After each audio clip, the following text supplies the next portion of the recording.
नमस्कार विद्यार्थियों, में ARBDL सर आप सभी का पुनः एक बार फिर से आपके अपने YouTube चैनल फंडामेंटल गुरु में स्वागत करता हूं। जैसा कि आपको पता है, हमारे भूगोल राजनीति राजस्थान का भूगोल चल रहा था और उसमें हमारा टॉपिक चल रहा था राजस्थान की कृषियाँ। कुछ कृषियों के बारे में अपन पहले देख चुके थे, किस प्रकार से फसल चक्र के आधार पर कृषि को डिवाइड किया था। उसके बाद में हम लोग 1 बाय 1 कृषि के बारे में अध्ययन कर रहे थे। आज हम मूंगफली के बारे में अध्ययन करने वाले हैं। उससे पहले बता दूं कि जिस भी विद्यार्थी ने हमारे चैनल को सब्सक्राइब नहीं किया है या फिर हमारे चैनल पर नए हैं तो जल्दी से चैनल को सब्सक्राइब कर ले और बेल आइकन को प्रेस कर ले, ताकि आने वाले जो हमारे लेटेस्ट वीडियो होंगे उसके नोटिफिकेशन सबसे पहले आप तक पहुंचेंगे। और वीडियो पसंद आए तो प्लीज़ इसको लाइक और ज़्यादा से ज़्यादा दोस्तों में शेयर जरूर कीजिएगा। किसी को अगर टेलीग्राम ग्रुप से जुड़ना है तो डिस्क्रिप्शन में जो हमारा टेलीग्राम का लिंक दिया होगा, आप वहां पर जाकर सीधा सीधा हमारे टेलीग्राम ग्रुप से जुड़ सकते हैं, जहां भी आपको वीडियो के लिंक आपको भेज दिए जाएंगे। तो चलिए बिना देरी करते हुए वीडियो की शुरुआत करते हैं और बात करते हैं हम लोग मूंगफली के बारे में। राजस्थान की कृषि चल रही है, उसमें अपन आज पढ़ने हैं जा रहे हैं मूंगफली के बारे में। तो मूंगफली की बात करें तो इसकी उत्पत्ति जो हुई है, मूंगफली की उत्पत्ति वो हुई थी ब्राजील में।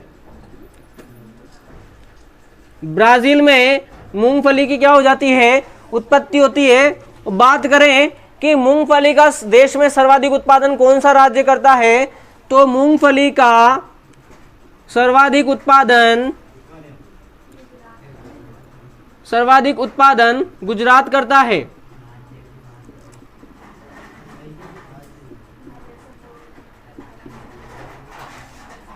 यहां पे आप भारत लिख लीजिए। भारत में मूंगफली का भारत में सर्वाधिक उत्पादन गुजरात करता है। परंतु यहां पर अगर बात करते हैं अपन राजस्थान की, तो मूंगफली का राजस्थान में सर्वाधिक उत्पादन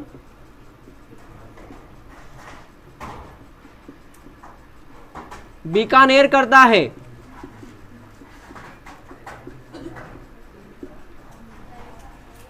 राजस्थान की अगर बात करें तो बीकानेर करता है। अगर भारत देश की बात की जाए तो मूंगफली का सर्वाधिक उत्पादन आपका गुजरात राज्य करता है। और बात करें उत्पादन के मामले में, राजस्थान का मूंगफली के उत्पादन के मामले में कौन सा स्थान है, तो मूंगफली के उत्पादन में राजस्थान का दूसरा स्थान है। अब आप बोलोगे कि पहला कौन सा है, तो ये पहला रहा आपके सामने। सर्वाधिक उत्पादन गुजरात करता है, मतलब प्रथम स्थान पे कौन है, गुजरात है। उसके बाद में सेकंड नंबर किसका आता है, तो वो है आपका राजस्थान। ध्यान दें, भारत में मूंगफली उत्पादन हेतु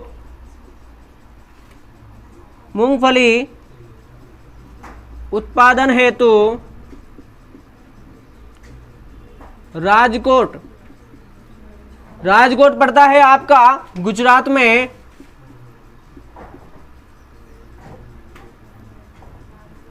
यह प्रसिद्ध है। यानी बात करें कि भारत में मूंगफली उत्पादन के लिए सर्वाधिक जो प्रसिद्ध क्षेत्र है वो कौन सा है, तो वो है आपका राजकोट, जो पड़ता है आपके गुजरात में। क्योंकि जो उत्पादन हो रहा है वो भी सर्वाधिक कहां पे हो रहा है, गुजरात में ही हो रहा है। अगर अपन बात करें राजस्थान की, तो राजस्थान में मूंगफली का सर्वाधिक उत्पादन आपका बीकानेर करता है। और बात करें कि राजस्थान का उत्पादन की दृष्टि से, मूंगफली के उत्पादन की दृष्टि से कौन सा स्थान आता है, तो वो आता है दूसरा स्थान, क्योंकि पहले स्थान पर होता है यहाँ आपका गुजरात। यहां तक क्लियर है? तो फटाक से स्क्रीनशॉट खड़का लो, फिर आगे बढ़ेंगे।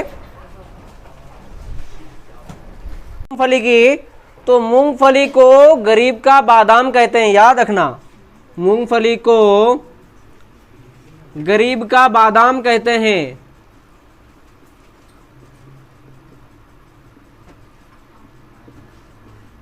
क्योंकि गरीब बादाम नहीं खरीद सकता है, तो मूंगफली खरीद सकता है, वो खा सकता है, इसलिए इसको मूंगफली को गरीब का बादाम कहा जाता है। बात करें उत्पादन के मामले में, तो उत्पादन हेतु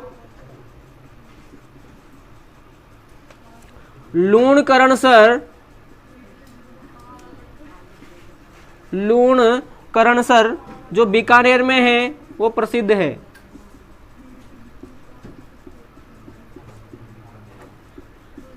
और बात करें क्योंकि जिस प्रकार से गुजरात में सर्वाधिक उत्पादन मूंगफली का राजकोट में हो रहा था, उसी प्रकार से बीकानेर, राजस्थान बीकानेर में सर्वाधिक मूंगफली का उत्पादन लूणकरणसर में हो रहा है, इसलिए लूणकरणसर को राजस्थान का राजकोट कहते हैं।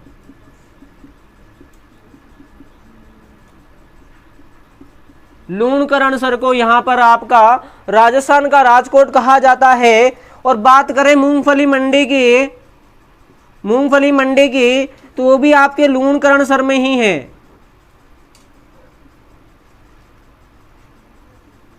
और लूणकरणसर पड़ता है बीकानेर में, तो यहीं पर मूंगफली मंडी भी स्थित है। और ध्यान दें, मूंगफली क्या काम आती है, तो मूंगफली से तेल निकाला जाता है और बचा हुआ जो मटेरियल होगा उससे खल बनाई जाती है। तो मूंगफली से तेल निकाला जाता है,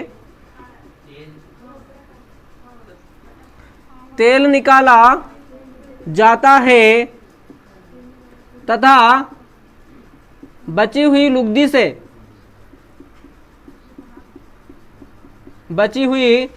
लुगदी से खल बनाया जाता है।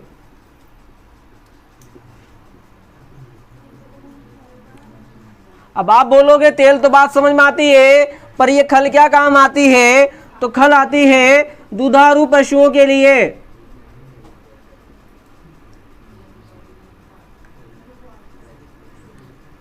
दुधारू पशुओं के दूध की मात्रा बढ़ाने के लिए उनको खल खिलाई जाती है, तो दुधारू पशु है तो खल काम आती है। और ध्यान दें,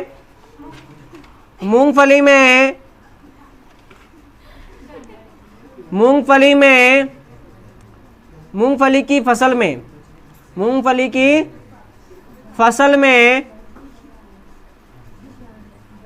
में लगने वाले प्रमुख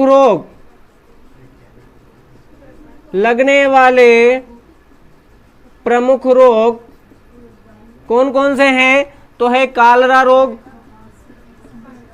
कालरा लग जाता है, भृंग रोग भी लग जाता है, सफेद लट भी इसमें लग जाता है, और साथ ही साथ में टिक्का रोग। तो ये रोग सारे जो हैं वो मूंगफली के रोग हैं। यहां तक क्लियर है? स्क्रीनशॉट ले लीजिए, फिर आगे बढ़ जाएंगे। चलिए बात करते हैं हम लोग यहां पर सोयाबीन के बारे में। तो देखिए, सोयाबीन का जो उत्पादन होता है भारत में सर्वाधिक इसका एमपी करता है। मध्य प्रदेश सोयाबीन का सर्वाधिक उत्पादन करता है। तो सोयाबीन का भारत में सर्वाधिक उत्पादन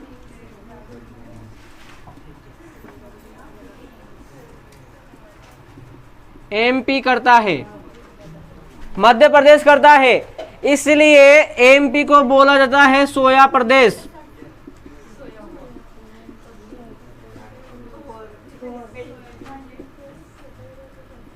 सोया प्रदेश क्यों कहते हैं? सोयाबीन वाला प्रदेश, तो इसको बोलते हैं सोयाबीन प्रदेश भी बोल सकते हैं और सोया प्रदेश भी यहां पर बोल सकते हैं, इसमें कोई दिक्कत नहीं है। बात करें तो सोयाबीन की कृषि राजस्थान में मुख्य रूप से हाड़ौती में की जाती है। सोयाबीन की जो कृषि है राजस्थान में मुख्य रूप से हाड़ौती में की जाती है। और हाड़ौती में आते हैं आपके 4 जिले, कोटा, बूंदी, बारां, झालावाड़, बाबू को झाला दे। सोयाबीन की कृषि राजस्थान में मुख्य रूप से हाड़ौती क्षेत्र में की जाती है, जिसको हम लोग कोटा संभाग भी बोल सकते हैं। कोटा संभाग में भी यही 4 जिले आते हैं, कोटा, बूंदी, बारां, झालावाड़। उसी प्रकार से हाड़ौती में भी यही 4 जिले आते हैं, तो आप इसको कोटा संभाग भी आप यहां पर बोल सकते हो। तो राजस्थान में मुख्य रूप से हाड़ौती में होती है। और हाड़ौती में कितने जिले आते हैं? तो यहां पर 4 जिले आते हैं। कौन कौन से आते हैं? तो है कोटा, बूंदी, बारां, झालावाड़।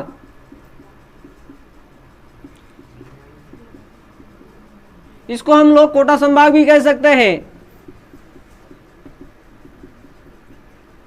क्या बोल सकते हैं? इसको कोटा संभाग भी बोल सकते हैं। ट्रिक याद कर लेना, बाबू को झाला दे।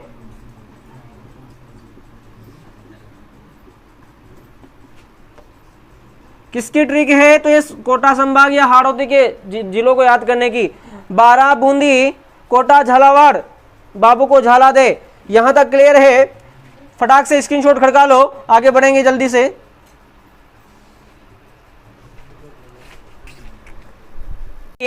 तो सोयाबीन में सर्वाधिक प्रोटीन की मात्रा होती है। तो सोयाबीन में सर्वाधिक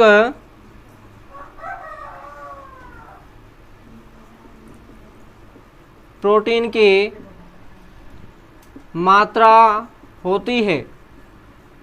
अब आप बोलोगे सर्वाधिक होती है तो कितनी होती है? तो वो होती है 42%। आप बोलोगे मुझे तो कहीं 43 दिखती है, तो कोई दिक्कत वाली बात नहीं है। यहाँ से 42 से लेके आप 44% तक इसके अंदर प्रोटीन की मात्रा मान सकते हैं। अर्थात अपन कह सकते हैं कि सोयाबीन में सर्वाधिक प्रोटीन की मात्रा होती है। और वो कितनी होती है? तो टोटल 42% इसमें प्रोटीन की मात्रा होती है। और सोयाबीन में जो तेल होता है वो 20% होता है। तो 20% तेल की मात्रा होती है। 20% यहाँ पर सोयाबीन के अंदर तेल की मात्रा होती है। और सोयाबीन से क्या बनाया जाता है? तो सोयाबीन के तेल से वनस्पति घी, जिसको हम लोग डालडा भी कहते हैं, अनेक प्रकार के पकवान बनाने में काम आता है, तो वनस्पति घी बनाया जाता है। वैसे खाने योग्य तो है इसी, तो सोयाबीन का तेल, परंतु इसी के साथ यहाँ से सोयाबीन के तेल से हम लोग वनस्पति घी भी बना सकते हैं। तो बात करें वनस्पति घी की, तो मैंने आपको वनस्पति घी के बारे में पहले बताया था। तो वनस्पति घी का प्रथम कारखाना जो है, वनस्पति घी का प्रथम कारखाना 1964 ईस्वी में भीलवाड़ा में स्थापित किया।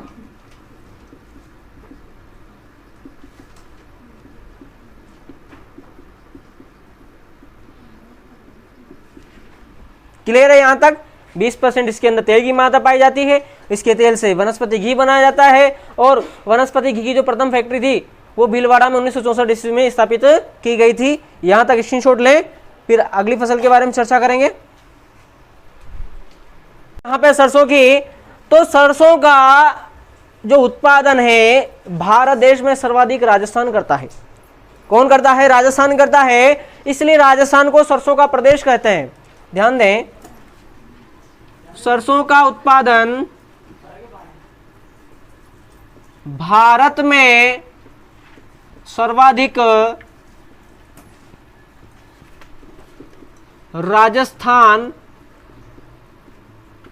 करता है। कौन करता है? राजस्थान करता है। इसलिए राजस्थान को कहते हैं सरसों का प्रदेश।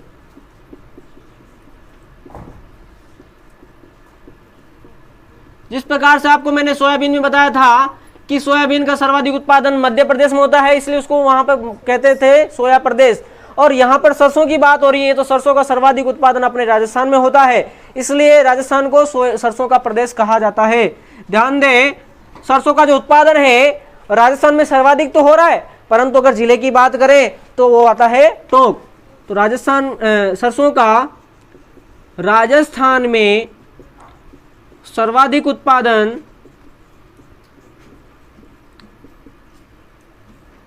टोंक करता है। अर्थात अपन कह सकते हैं कि जो सरसों का सर्वाधिक उत्पादन होता है वो टोंक जिले में क्या होता है? सर्वाधिक होता है। और ध्यान दें, सरसों से तेल निकाला जाता है और बची हुई लुगदी से खल बनाई जाती है।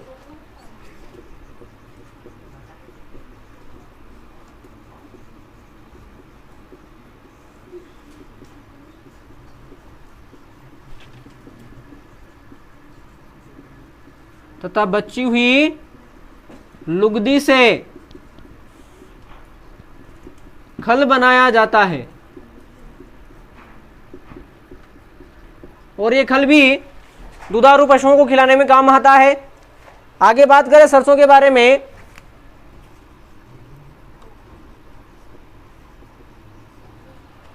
तो ध्यान दें, फसलों में बढ़ावा देने के लिए एक उस टाइम काफी समय पहले एक क्रांति आई थी, पीली क्रांति। तो पीली क्रांति तिलहनी फसलों के लिए आई थी, तो उसमें जो सर्वाधिक फायदा पहुंचा, सर्वाधिक जो लाभ पहुंचा वो सरसों की फसल को ही पहुंचा था। तो ध्यान दें, पीली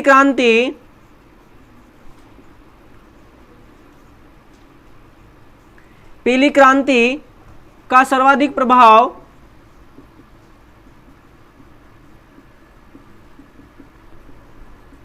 प्रभाव सरसों की फसल पर पड़ा।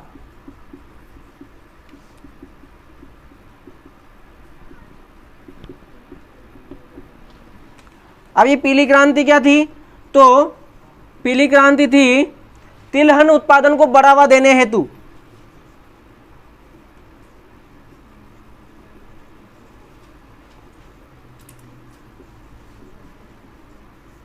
तिलहन उत्पादन को बढ़ावा देने हेतु, अर्थात जिन फसलों से तेल निकाला जा सकता है ऐसी फसलों को उत्पादन को बढ़ावा देने के लिए एक क्रांति लाई गई थी जिसका नाम था पीली क्रांति। तो उसमें जो सर्वाधिक लाभ पहुंचा, सर्वाधिक जो फायदा पहुंचा है, सर्वाधिक मात्रा में जो प्रभावित हुई है सर्वाधिक रूप से, तो वो हुई सरसों की फसल, और सरसों का उत्पादन सर्वाधिक रूप से किया जाने लगा। बात करें तो सरसों व राई अनुसंधान केंद्र तो वो है आपके सेवर भरतपुर में। सरसों व राई के अनुसंधान केंद्र पड़ते हैं सेवर भरतपुर में। और ध्यान दें कि सरसों की जो मंडी है, सरसों की मंडी जो है वो पड़ती है सुमेरपुर पाली में। सुमेरपुर पाली में। यहां तक क्लियर है? यहां तक देख लीजिए कि सरसों का उत्पादन भारत में सर्वाधिक राजस्थान करता है, इसलिए राजस्थान को सरसों का प्रदेश कहा जाता है। और राजस्थान में कौन सा जिला करता है? तो वो करता है टोंक। सरसों से तेल बनाया जाता है, बची हुई लुगदी से खल बनाई जाती है। खल क्या काम आती है? तो दुधारू पशुओं को खिलाने में काम आती है। बात करें जो एक पीली क्रांति आई थी, तो पीली क्रांति का सर्वाधिक प्रभाव सरसों पे पड़ा है। और पीली क्रांति बेसिकली होती क्या है? तो तिलहन के उत्पादन को बढ़ावा देने के लिए पीली क्रांति लाई गई थी। बात करें सरसों और राई के अनुसंधान केंद्र की, तो वो पड़ते हैं सेवर भरतपुर में, और सरसों मंडी जो है वो सुमेरपुर पाली में है। यहां तक क्लियर है? तो स्क्रीनशॉट खड़का लो, फिर आगे बढ़ेंगे। बात करें हम लोग यहां पर चावल की, तो चावल जो है भारत में सर्वाधिक खाई जाने वाली फसल मानी जाती है। चावल भारत में सर्वाधिक खाई जाने वाली फसल है।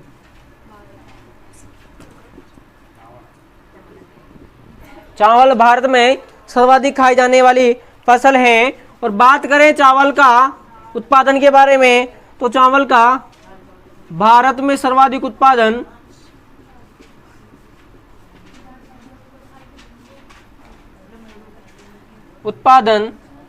तो वो होता है पश्चिम बंगाल में।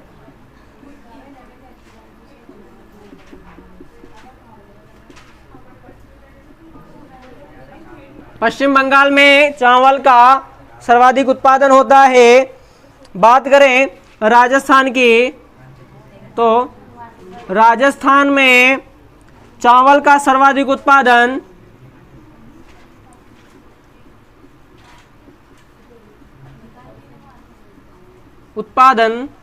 अब देखिए यहां पर पहले चावल का सर्वाधिक उत्पादन हनुमानगढ़ करता था, परंतु अभी की जो कंडीशंस हैं उसमें चावल का सर्वाधिक उत्पादन करता है बूंदी जिला। तो राजस्थान में चावल का सर्वाधिक उत्पादन बूंदी करता है।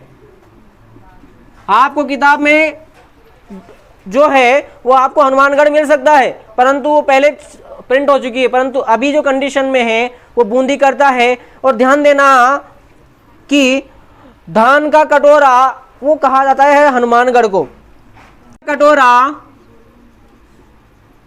कहा जाता है हनुमानगढ़ को।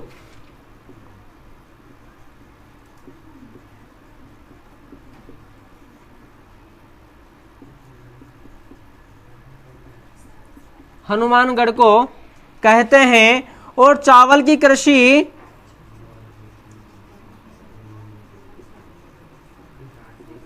कौन कौन से क्षेत्रों में होती है? तो चावल की कृषि भारत में 3 क्षेत्रों में होती है मेनली। कौन कौन से क्षेत्र हैं? तो पहला है डेल्टाई क्षेत्र, डेल्टाई क्षेत्र, दूसरा है तटीय क्षेत्र, सॉरी अपन यहां लिखेंगे तराई क्षेत्र, दूसरा है तराई क्षेत्र और तीसरा है तटीय क्षेत्र। अब ध्यान दें, यहां पर तराई क्षेत्र, डेल्टाई क्षेत्र और तटीय क्षेत्र में सर्वाधिक धान की फसल क्यों होती है, चावल की कृषि क्यों होती है? क्योंकि कहा जाता है कि चावल की जो कृषि होती है उसमें 45 दिन तक जहां पर चावल बोया जाता है उस जगह पर पानी का भरा होना आवश्यक है, अर्थात वो पूरा नहीं भले ही वो जड़ें उसकी पानी में डूबी होना आवश्यक है। 75 दिन तक उसकी जड़ों को पानी की बहुत ही आवश्यकता होती है। तो डेल्टाई क्षेत्र, तराई क्षेत्र और तटीय क्षेत्रों में पानी की बहुत अच्छी मात्रा होती है, इसलिए चावल की कृषि भारत में मुख्य रूप से इन तीनों क्षेत्रों में की जाती है। यहां तक स्क्रीनशॉट खड़का लो, फिर हम इनके बारे में देखने वाले कि क्या चीजें हैं। जब अपन ने देखा था कि चावल का भारत में सर्वाधिक उत्पादन पश्चिम बंगाल कर रहा है, तो अपन बात करते हैं यहां पर पश्चिम बंगाल के बारे में। पश्चिम बंगाल, तो पश्चिम बंगाल में कहां पर होता है? तो पश्चिम बंगाल में जो सुंदरबन का डेल्टा है,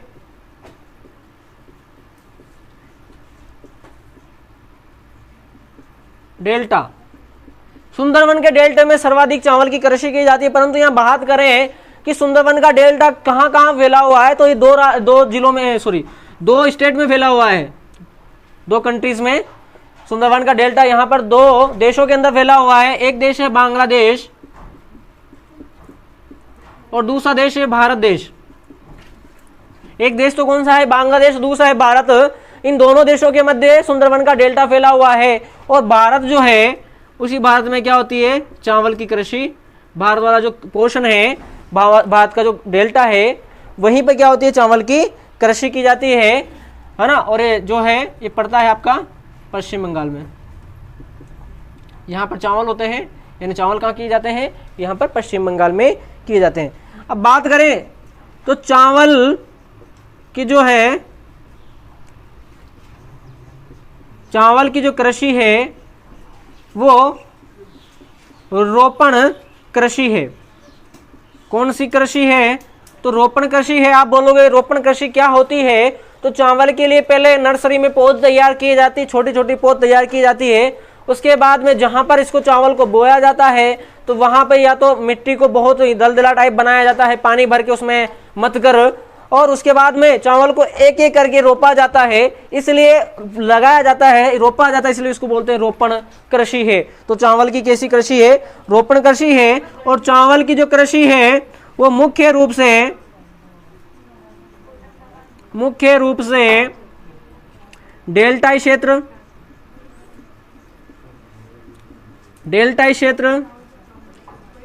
तराई क्षेत्र और तटीय क्षेत्र, इन तीनों क्षेत्रों में की जाती है।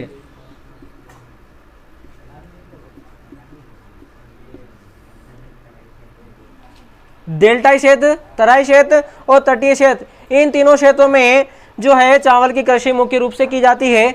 अब बात करें डेल्टाई क्षेत्र की, तो हमें सबको पता है डेल्टाई क्षेत्र क्या होता है एक्चुअल में। जहां पर नदी का उद्गम होता है, उद्गम से लेकर जब लास्ट जाता है मुहाने की ओर, तो वहां पर मुहाने को बोला जाता है डेल्टाई क्षेत्र, क्योंकि नदी के साथ साथ जो छोटी छोटी मिट्टी के अंश होते हैं वो एक इकट्ठा होकर बहुत सारा बड़ा रूप धारण कर लेंगे, तो वहां पर बोला जाता है डेल्टाई क्षेत्र। वो दलदला जैसा होता है, वहां पर पानी की बहुत अच्छी मात्रा होती है, तो वहां पर डेल्टाई क्षेत्र कहा जाता है। और वहीं पर चावल की कृषि की जाती है। और जो डेल्टाई क्षेत्र होता है काफी उपजाऊपन होता है, उपजाऊ की अच्छी मात्रा होती है इसमें, तो वहां पर कृषि जो है चावल की कृषि आसानी से कर सकते हैं। परंतु बात करें यहाँ पर तराई क्षेत्र की, तो तराई क्षेत्र एक्चुअल में होता क्या है, तो मैं आपको डायग्राम से तराई क्षेत्र समझाने की कोशिश करता हूँ। बात करें हम लोग जैसे नदियों की, तो नदियों का जो उद्गम होता है वो हमने देखा है पहाड़ों से होता है। पहाड़ों से क्या होता है? नदियों का उद्गम होता है। और जब नदियों का उद्गम होता है तो एकदम से बड़ी सी नदी निकल के नहीं आती है। नदियों के उद्गम के साथ साथ क्या होता है? पानी के साथ साथ क्या होता है, बड़े बड़े पत्थर, बड़े बड़े पत्थर साथ में कंकड़ रेत भी साथ में आ जाती है। अब ऊपर से तो बहकर ये कंकड़ पत्थर आ जाते हैं नीचे, परंतु जो ही समतल पे आएंगे तो फिर वो नदी के बहाव, उस पानी के बहाव से वो ज़्यादा आगे तक नहीं जा पाते हैं। तो क्या होता है, यहाँ पर जो ही पानी आता है और वो पानी क्या होता है, इन पत्थरों में दिखता नहीं है, विलुप्त हो जाता है। जो नदियों का जो पानी होता है इन कंकड़ पत्थर रेत में क्या हो जाता है, विलुप्त हो जाता है, अंदर ही अंदर बहता है। तो यहां पर नदियां क्या हो जाती है, विलुप्त हो जाती है। ध्यान देना, ऊपर से तो नदी बहकर आई, बहने के साथ साथ अपने साथ पत्थर कंकड़ भी बहा के लाई, और वो पत्थर कंकड़ जो है उस जो समतल धरती है वहां पर जमा हो गए, और वहां पर जमा होने की वजह से पानी सारा क्या हो गया, नीचे बैठ गया। तो नीचे बैठने से नदियां क्या होगी, विलुप्त हो गई। परंतु ये आगे जाकर ये नदियों का जो पानी था अब रुकना तो है ही नहीं, आगे जाके पानी क्या होगा, छोटी छोटी धाराओं के रूप में, ऐसी ऐसी छोटी धाराओं के रूप में आगे बड़ा रूप ले लेगा और नीचे वापस से क्या होगा, नदी का रूप धारण कर लेगा। यानी निथर निथर के पानी आता है, ये तर तर के पानी आ रहा है, इसलिए इसको बोलते हैं तराई वाला क्षेत्र। ध्यान दे, ये नदियां यहाँ पर विलुप्त हो जाती है, और जहां पर ये नदियां विलुप्त होती है उसको कहा जाता है भांवर प्रदेश। इसको क्या कहते हैं यहाँ पर, भांवर प्रदेश। किसको कहते हैं, भांवर प्रदेश, जहां पर नदियां क्या हो जाती है, विलुप्त हो जाती है। कहाँ विलुप्त हो जाती है, इन कंकड़ पत्थरों में, बड़े बड़े पत्थरों में नदियां क्या हो जाती है, विलुप्त हो जाती है। इसको कहा जाता है भांवर प्रदेश। और इसी के जस्ट बाद में जब नीचे नदियां आती है तो नीचे जो ही बहेगी तो हल्की रूप में मिट्टी, छोटे छोटे कंकड़ बह के लाएगी, इसको बोलते हैं तटीय क्षेत्र, सॉरी तराई क्षेत्र, तराई क्षेत्र। अब हमने देखा जो बड़े बड़े पर्वतों से नदियां निकलती है, 12मासी नदियां होती है। वो नदियां कैसी होती है, 12मासी होती है, अर्थात 12 महीने इनमें पानी की कमी नहीं होती, 12 महीने ये नदियां क्या होती है, बहती रहती है। तो 12 महीने जब बहती रहेंगी तो तराई क्षेत्र में भी क्या होगा, 12 महीने पानी की पर्याप्त मात्रा होगी, दलदल टाइप बना रहेगा। अब जब दलदल बना रहेगा तो दलदल में घास भी होगी कि नहीं होगी, होगी। और जब घास होगी तो वहां पे मच्छर भी पनपेंगे, इसलिए इस तराई क्षेत्र को क्या कहा जाता है, इस तराई क्षेत्र को कहा जाता है मच्छर पेटी, मच्छर पेटी इसको कहा जाता है। क्योंकि देखिए तराई क्षेत्र होगा, पानी की मात्रा होगी, पानी होगा तो दलदल होगा, जब दलदल होगी तो वहां घास होगा, और जहां घास होती है वहां मच्छर भी होते हैं, इसलिए तराई क्षेत्र को मच्छर पेटी भी यहां से कहा जाता है। तो आपको अच्छे समझ में आ गया होगा कि तराई क्षेत्र किस प्रकार का होता है। क्लियर है, यहां तक स्क्रीनशॉट खड़का लो, आगे बढ़ेंगे। चलिए हम लोग बात करते हैं यहां पर राइस बेल्ट की, राइस बेल्ट। तो ये आपको मैंने जब नदियां पढ़ाई थी तब भी राइस बेल्ट के बारे में बताया था, मैं पुनः यहां पर फिर से लिख रहा हूं राइस बेल्ट के बारे में। तो घग्गर नदी, घग्गर नदी के प्रवाह क्षेत्र में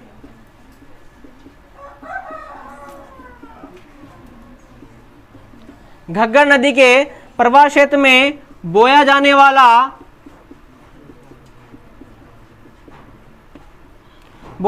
वाला बासमती चावल, बासमती चावल देश भर में प्रसिद्ध है।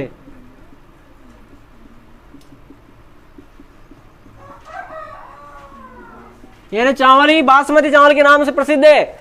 तो ये कहां बोया जाता है जनरली, बासमती चावल ये जो है घग्गर नदी का जो प्रवाह क्षेत्र होता है वहां पर बोया जाता है, इसलिए इसको कहा जाता है राइस बेल्ट। एक लंबे समय काफी दूरी तक इसको बोया जाता है, जहां जहां पर घग्गर नदी का प्रवाह क्षेत्र है उसके आसपास के जो क्षेत्र इलाके होंगे वहां पर बासमती चावल की क्या होती है, खेती होती है, इसलिए इसको क्या कहा जाता है, राइस बेल्ट इसको कहा जाता है। अब बात करें अपन चावल के किस्मों की, बात करने वाले हैं यहां पर अपन किस्मों की। तो कौन कौन सी किस्में हैं, देखिए चावल की किस्में हैं Jaya, Chambal, BK, NP 130, NP 130, T90, T29 sorry, T29, Kamod,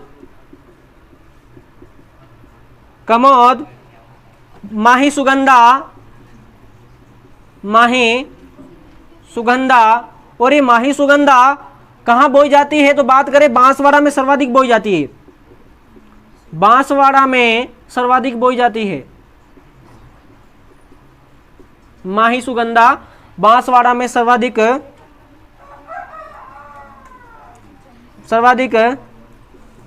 बोई जाती है। और बात करें तो जो माही सुगंधा है वो अभी नवीन किस्म है।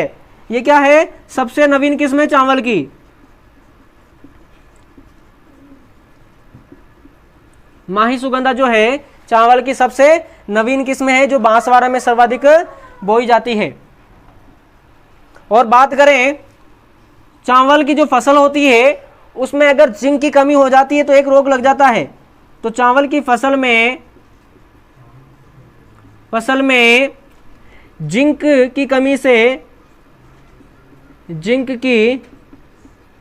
से खेरा रोग लग जाता है। कौन सा? खेरा रोग लग जाता है।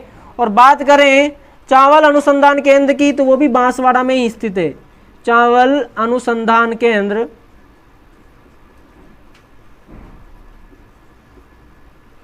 तो वो है बांसवाड़ा में। यहां तक क्लियर है? देख लीजिए, राइस बेल्ट किसको बोला था? जो घग्गर नदी का प्रवाह क्षेत्र था उसके आसपास जो बासमती चावल की खेती होती है उस पूरे क्षेत्र को बोला जाता है राइस बेल्ट। और जो बासमती चावल पूरे देश भर में इसका क्या है? प्रसिद्ध है। चावल की किस्में अपन ने देख ली, Jaya, Chambal, BK, NP 130, T29, Kamod और माही सुगंधा। माही सुगंधा भी सभी सबसे नवीन किस्म मानी जाती है। और इसकी जो कृषि होती है मुख्य रूप से बांसवाड़ा जिले में सर्वाधिक होती है। और चावल की कृषि में जिंक की कमी से एक रोग लग जाता है जिसका नाम है खेरा रोग। और चावल का अनुसंधान केंद्र बांसवाड़ा में है। यहां तक क्लियर हो गया होगा। आज की क्लास अपन यहीं पर समाप्त करने वाले हैं। वीडियो पसंद आया तो इसको लाइक और शेयर जरूर कीजिएगा। इसका स्क्रीनशॉट खड़का लीजिए। अब दीजिए मुझे आज्ञा। जय हिंद, जय भारत।